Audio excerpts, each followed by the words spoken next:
have to say some things today that I know will upset some of you. And I don't like upsetting people. And I especially don't like upsetting people I love. And so I hope you understand that everything that I say today comes from the deepest well of love in my heart. And I hope that this is the beginning of a conversation. I'm sharing this not to make waves. I'm sharing this because I feel that we have to talk. And we have to talk honestly now. There are plenty of reasons why I haven't given sermons about Israel, and none of them are an excuse. Shame on me. I am breaking my own silence tonight after having spent time in Israel over the last several weeks at this very critical and frightening moment in Israel's history. I've arrived in the middle of the Hafganot, the protests, which are still continuing as we speak. A huge part of the country is taking part, not just the far left or usual suspects. The center, people in unions, military, smaller towns, 1 in 5 in the country are out protesting week after week, every Saturday night. It's clear that many feel it is a war for the soul of the country. Emotions are running high, although what has instigated the protests is a struggle over the check and balance between the Supreme Court and a political coalition currently in power. There's a larger sense that there's just more on the table. I talk with the older generation, people who are especially distraught at the trajectory of the country they sacrificed their whole lives to build, and I mean really sacrificed. These are the ones who dedicated themselves to building the state so precious, so beautiful, so fragile. And they see it being transformed before their very eyes into something utterly unrecognizable. They don't have the words to describe their disappointment and fear at the current trajectory. Even for many in the center, there's a larger sense that Bibi and his coalition, especially famously the brutes Ben Gvir and Smotrich, have gone too far. Rav Lachem. Forces that have risen to power, deemed once so extreme that they weren't even permitted to serve in the IDF or form a political party, are now solidly in the mainstream. No matter, people are waking up. People around the country are waking up. It's an awakening. Israel is waking up to its most important moment. We are in a moment. It is complex and dangerous, and potentially 2023 will be remembered as part of our people's historic narrative. We are at a major turning point that we've never been before. This is big. This is a game changer for Israel and Palestine. This is a game changer for the people living in that region. This is a game changer, potentially, for Jews everywhere. In Israel itself, there are always these two circles. One is inside the Green Line in Israel society, and the other is the conflict with Palestinians. Both of those have roots that are emerging today to create the situation we currently have. Our people are rising up in this season of redemption, successfully protesting an authoritarian power grab, and in the process, finding new coalition across the spectrum of identity and interest. For the first time, the LGBT community, women, those seeking equality for Israeli Arabs, those standing for refugees, and those standing up against the occupation all have the same enemy.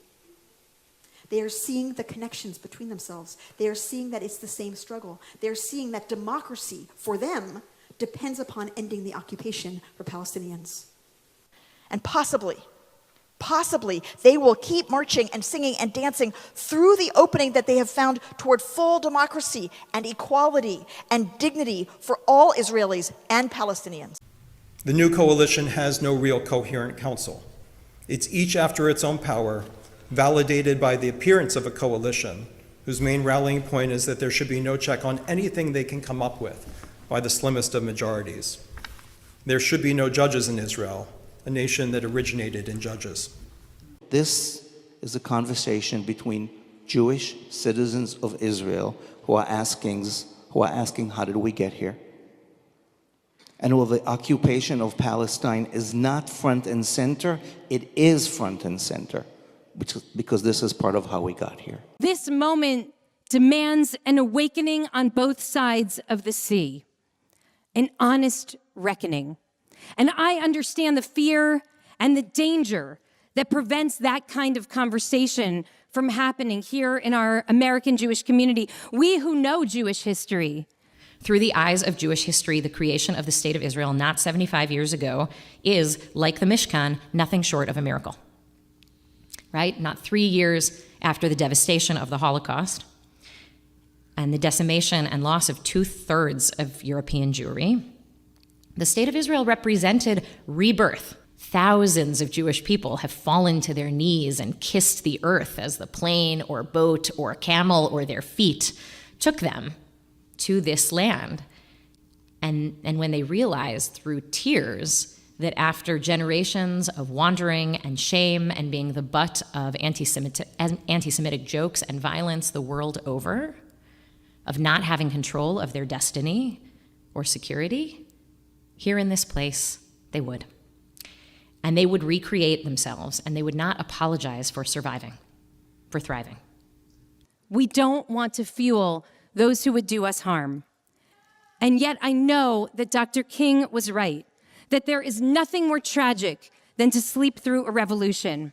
And a revolution is happening today, one that demands a new mental outlook, a new language, a new discourse for understanding how we are to hold this moment. And I am not sure that our American Jewish community is ready to take this on. And yet we must. For the love of Zion, we must. The goal of the state isn't the state itself, right? Think of a lot of countries in the world that in and of themselves are not inherently holy. It's what happens in that space. It's what that space makes possible.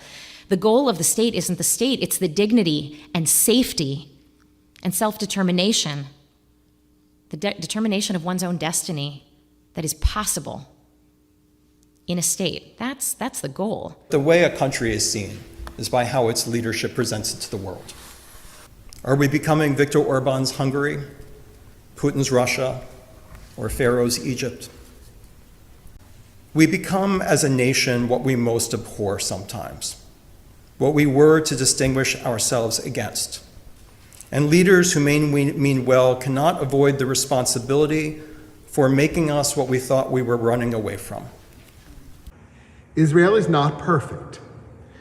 The Jewish state lives in this world, not the Garden of Eden.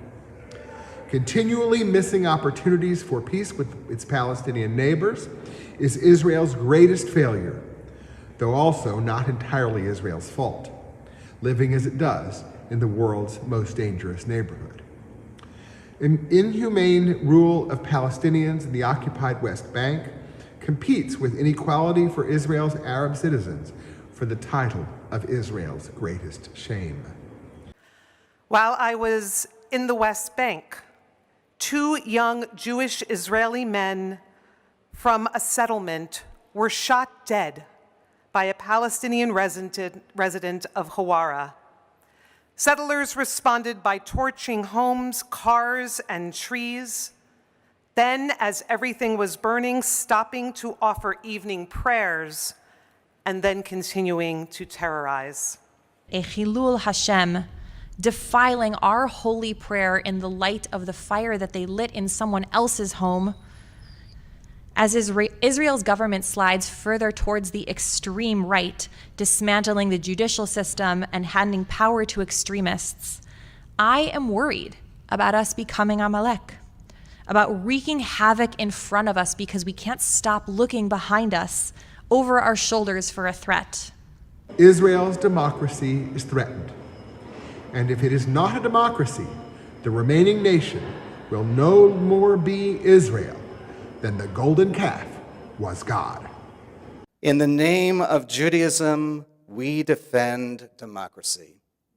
Defending democracy, that's what hundreds of thousands, 500,000 people this past Saturday night in the 10th week, the escalating weeks of protests against the current governments. Democracy, demokratia, that is what it's all been about, the liberal Jewish community lifting it up to the level of a Jewish value. In the name of Judaism, this is what we are standing for.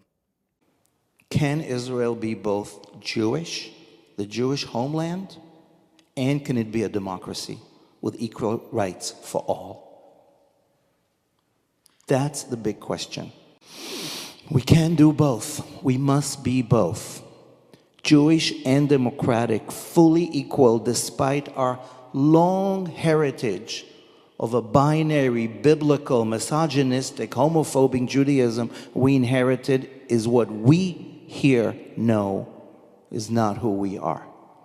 And that is what Israel is fighting for right now. 75 years after its birth, it is possibly finally redefining what it means to be a God wrestler, Israel. Israel exists and needs to exist. And this can only happen if it will reflect the values of its founders. And now I quote, "Israel will be open for Jewish immigration and for the ingathering of the exiles. It will foster the development of the country for the benefit of all its inhabitants. It will be based on freedom, justice, and peace as envisaged by the prophets of Israel. It will ensure complete equality of social and political rights to all its inhabitants, irrespective of religion, race, or sex. It will guarantee freedom of religion, conscience, language, education, and culture, and it will safeguard the holy places of all religions. And it will be faithful to the principles of the Charter of the United Nations." This is the Israel that we are fighting for, that I know can exist. The Israel that can look both in front and behind of her. There are factions of Israeli society who continue to be champions of the victimized. We side with the Israeli street who declare that the Jewish people will be neither victims nor victimizers. We as a Jewish people have really struggled with this balance of being victim and being perpetrator, being of the Bnei Yisrael, the slaves who left Egypt, and imitating Pharaoh who oppressed the slaves themselves. My relationship with Israel is complicated. There is the love of Israel, the Israel of my dreams and the people and its reality, the Israel of poetry, of art, innovation, of medical miracles, the Israel of generous hospitality, fields of red anemones, kalanayot, the desert blooming, the growing influence of progressive Judaism. And there are ways that Israel is infuriating. The sectors that deny democracy, pluralism, and justice. We all have a stake in Israel. We've all put in a half shekel. We've all put Israel as our homeland, as a cornerstone of our religion, our prayers, our family commitments, and our lives. We have a right to speak. Israel can overcome this, but that will only have the possibility of happening if we speak out. Standing up for democracy is the most Zionist action we could take in this moment. American Jews have to stand with those who are resisting there in Israel. They are our siblings. Just as I refuse to give up on America, I refuse to give up on Israel and Palestine. If you care about the future of Israel, and I hope you do, then you must care about the future of Palestine. If you are invested in Jewish people thriving and flourishing, and I hope you are, you must care about Palestinian people thriving and flourishing. This is a mental shift, one that we all must make, because the status quo is not only unsustainable, but it's morally wrong. It's un-Jewish, it is undemocratic, and our history and our Torah demand more of us. We must be willing to have difficult conversations, to live with disagreement, to be open to different narratives, to move beyond pro-Israel and anti-Israel. This is not an anomaly. This moment of extremism has been a long time in the making, and our silence has been complicity. So I'll speak about Israel tonight and again in the future. And what I say may upset you. But silence, to be silent is to be complicit. In this moment when there's so much on the table, when the future of Israel itself is like Moses in the basket, precarious, crying out, I'm asking us, do we in America have the courage to be Miriam? I'm admitting the plain truth, we're not in the basket. But do we in America have the courage even to stand and not leave the shore for a second, to keep our eyes fixed on what's happening, to hold fast to a prophecy, the highest prize, even when all evidence is pointing to the contrary, even when things are dire? Do we have the strength to tell the truth about the severity of the situation? Amplify their voices, and they're called for a just and equal society. Join hands and sing together a song of freedom, of liberation, of justice, and a song of love. That is our calling in this time.